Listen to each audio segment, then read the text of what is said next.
Welcome my dear friends. आज हम कक्षा 9वीं और 10वीं के लिए एक बहुत ही महत्वपूर्ण चैप्टर के ऊपर बात करेंगे जिसका नाम है वृत्त। जिसका नाम है वृत्त को इंग्लिश में सर्कल कहा जाता है, सर्कल। तो सबसे पहले समझते हैं कि वृत्त क्या होता है और वृत्त से आखिर कौन कौन से ऐसे क्वेश्चन बन सकते हैं। तो वृत्त जो होता है वो पूरे गोल, कोई भी गोल घोरे को वृत्त कहते हैं। वृत्त में क्या क्या हो सकता है, तो वृत्त में अगर यहाँ से यहाँ तक बीचों बीच एक रेखा खींच दिया जाए जो केंद्र से होते हुए जाए उसको कहते हैं व्यास। और व्यास का आधा जो होता है वो त्रिज्या होता है, यानी कि यहाँ से यहाँ तक जो है मेरा त्रिज्या है, त्रिज्या को आर बोलते हैं क्योंकि इसका इंग्लिश नेम रेडियस है, इसलिए इसको आर कहा जाता है। तो एक त्रिज्या में दो आर होते हैं, यहाँ आर यहाँ आर। और टोटल की अगर बात करें तो टोटल क्या हो जाता है, टोटलिटी हो जाता है यानी व्यास हो जाता है। ये तो हो गया वृत्त के ऊपर बेसिक से नॉलेज, इतना सबको मालूम होगा। अब हम देखते हैं कि आखिर वृत्त, ये अर्धवृत्त क्या होता है और वृत्त के चतुर्थांश क्या होता है और अर्धवृत्त से कौन कौन से ऐसे क्वेश्चन पूछे जा सकते हैं। तो याद रखना अर्धवृत्त, इसमें सबसे पहले एक बात आता है अर्धवृत्त। अर्धवृत्त जो होता है वो वृत्त का आधा होता है। अर्धवृत्त जो होता है वो वृत्त का आधा होता है। कोई भी वृत्त को पूरा वृत्त पूरा वृत्त को अगर आधा भाग में बांट दिया जाए तो यही अर्धवृत्त कहलाता है।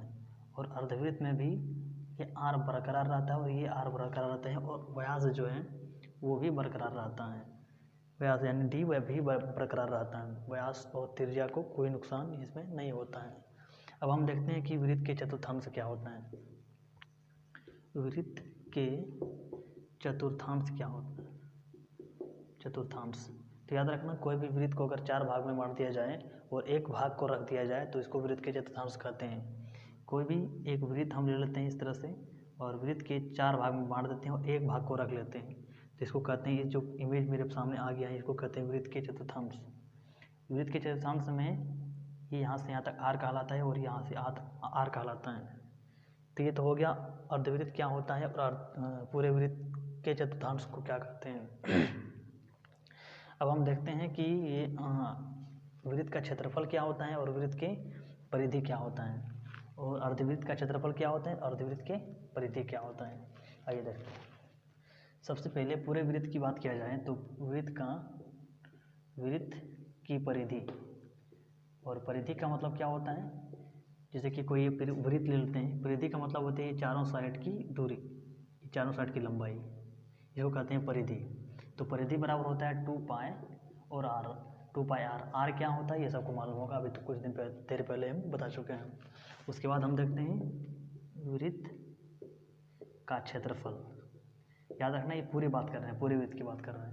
वृत्त का क्षेत्रफल, वृत्त का क्षेत्रफल जो होता है ये होता है पाई आर का स्क्वायर। और आर क्या होता है, तो याद रखना यहाँ से लेकर के यहाँ तक की दूरी को आर कहते हैं। ये तो हो गया टोटल की बात। आज हम जाते हैं अर्धवृत्त में, अर्धवृत्त में जा रहे हैं। तो अर्धवृत्त में याद रखना, अर्धवृत्त जैसे ही बोले तो इस तरह से इमेज को ही याद रखना। अर्धवृत्त में भी यहाँ आर होता है, यहाँ आर होता है। अर्धवृत्त की परिधि की अगर बात कर दिया जाए, अर्धवृत्त की परिधि जो होता है वो होता है 2 पाई आर, और आधा है तो इसलिए आधा हो जाएगा, यानी 2 कट जाएगा तो हो जाएगा पाई और आर। और अगर यदि अर्धवृत्त का परिमाप बोल दिया जाए, अर्धवृत्त का परिमाप, अर्धवृत्त का परिमाप, तो अर्धवृत्त का परिमाप का मतलब होता है, देखिए परिधि का मतलब होता है यहाँ से यहाँ तक और परिमाप मतलब हो जाएगा टोटल यहाँ से यहाँ तक बोलिए मैंने।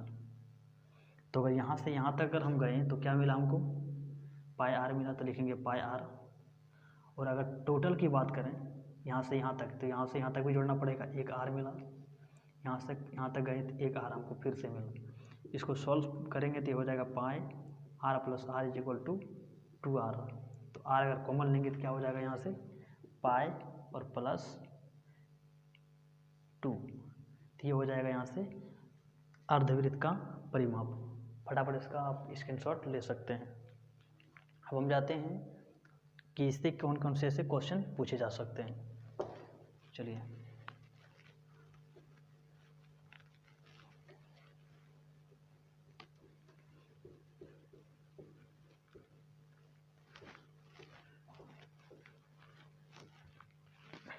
सबसे पहला क्वेश्चन है यहाँ पर क्वेश्चन नंबर 1 कि आर त्रिज्या वाले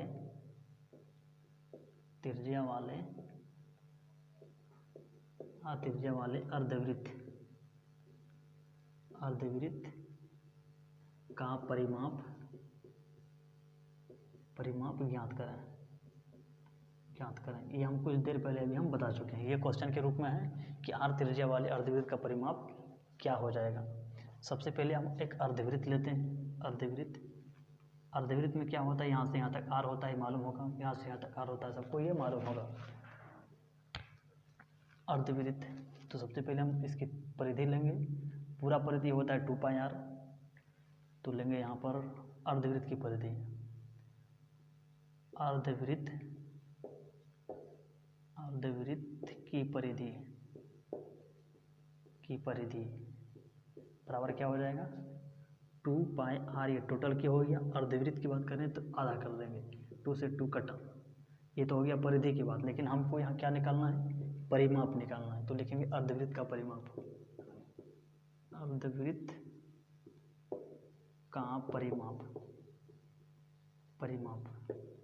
परिमाप की जैसे बात करेंगे तो ये मेरा क्या है, पाई आर बच चुका है। पाई आर को लिख देंगे टोटल, यानी कि यहाँ से यहाँ तक के भाग जो है हम यहाँ काम कर देंगे। लेकिन परिमाप की बात कर रहे हैं तो यहाँ से यहाँ तक भी होगा, तो लिखेंगे आर प्लस आर यानी कि 2r। तो हो जाएगा आर आ जाएगा कॉमन, यहाँ हो जाएगा पाई प्लस 2। That's answer. अब हम जाएंगे दूसरे क्वेश्चन की ओर। जो दूसरा क्वेश्चन मेरा है वो क्या है, डी व्यास वाले अर्धवृत्त का हमें परिमाप निकालना है। याद रखना डी व्यास वाले, ना कि आर त्रिज्या वाले।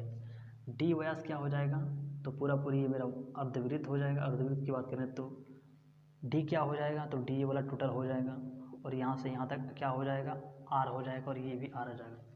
एक बात आप लोगों ने नोटिस किया होगा कि आर प्लस आर यानी कि 2r को अगर हम जोड़ते हैं तो क्या बन जाता है, मेरा डी बन जाता है, यानी व्यास बन जाता है। 2 त्रिज्या को जोड़ेंगे तो ये मेरा व्यास बन जाएगा।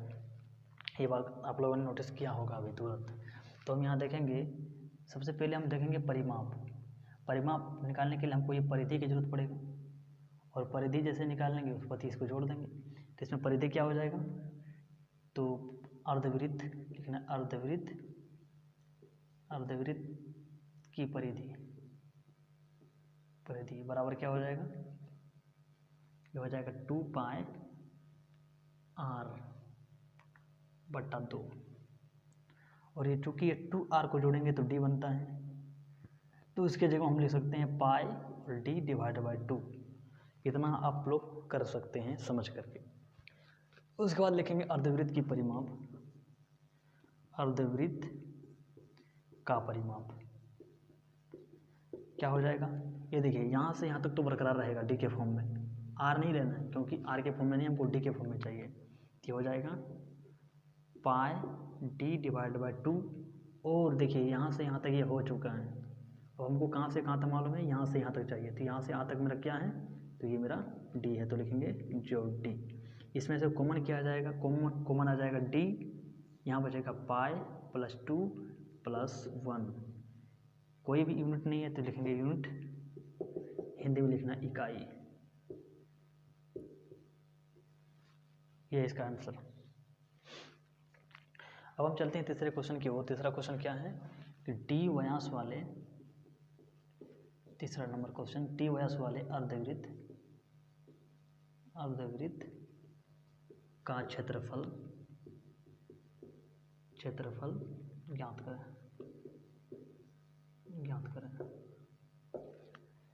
तो डी व्यास वाले यानी कि कोई अर्धवृत्त लेना है, उसमें से डी लेना है, और क्योंकि वृत्त का क्षेत्रफल निकालने के लिए हमको आर चाहिए तो आर ले लेते हैं, आर डी व्यास। तो आर बराबर हम क्या लिख सकते हैं, आर बराबर डी बटा 2 लिख सकते हैं। क्यों लिखेंगे, क्योंकि 2r बराबर होता है डी।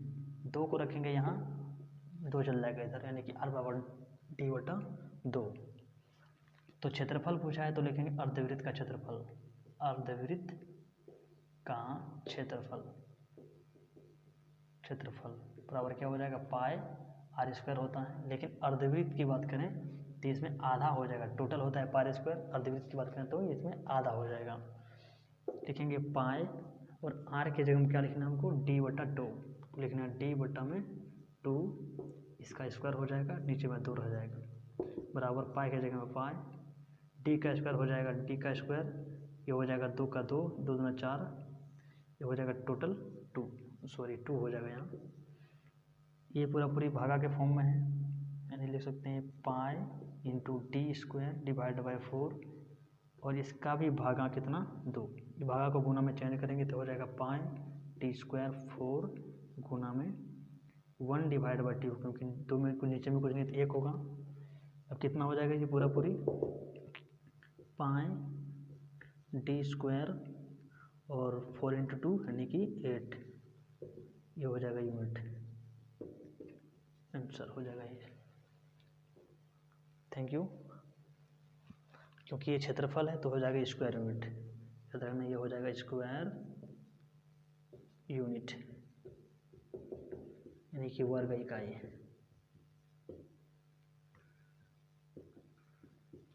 बस आज के लिए इतना ही, मिलते हैं अगले क्वेश्चन में, तब तक के लिए धन्यवाद।